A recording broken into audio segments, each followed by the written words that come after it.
माया की जीत। माया एक छोटे गांव में रहती थी। उसके 3 बच्चे थे और पति शराब पीकर रोज झगड़ा करता था। माया सुबह उठती, बच्चों का खाना बनाती, खेतों में काम करती, फिर घर संभालती।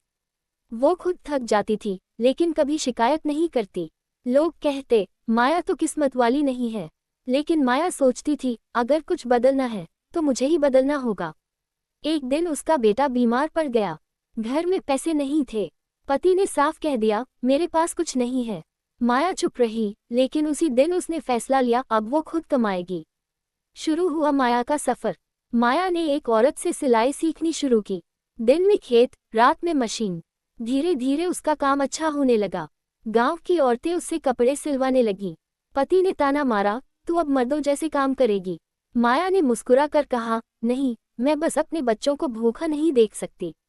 धीरे धीरे बदलने लगा सब कुछ। अब माया के पास पैसे आने लगे। बच्चों की पढ़ाई भी शुरू हो गई।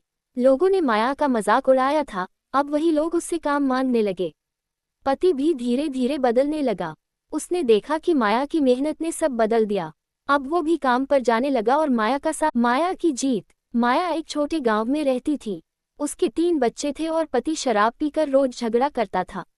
माया सुबह उठती, बच्चों का खाना बनाती, खेतों में काम करती, फिर घर संभालती।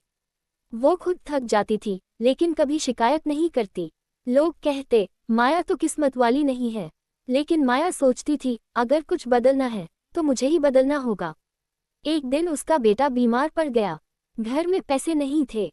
पति ने साफ कह दिया, मेरे पास कुछ नहीं है। माया चुप रही, लेकिन उसी दिन उसने फैसला लिया, अब वो खुद कमाएगी। शुरू हुआ माया का सफर। माया ने एक औरत से सिलाई सीखनी शुरू की। दिन में खेत, रात में मशीन। धीरे धीरे उसका काम अच्छा होने लगा।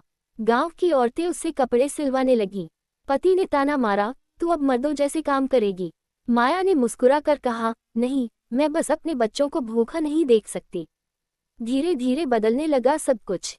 अब माया के पास पैसे आने लगे। बच्चों की पढ़ाई भी शुरू हो गई। लोगों ने माया का मजाक उड़ाया था, अब वही लोग उससे काम मांगने लगे। पति भी धीरे धीरे बदलने लगा। उसने देखा कि माया की मेहनत ने सब बदल दिया। अब वो भी काम पर जाने लगा और माया का साथ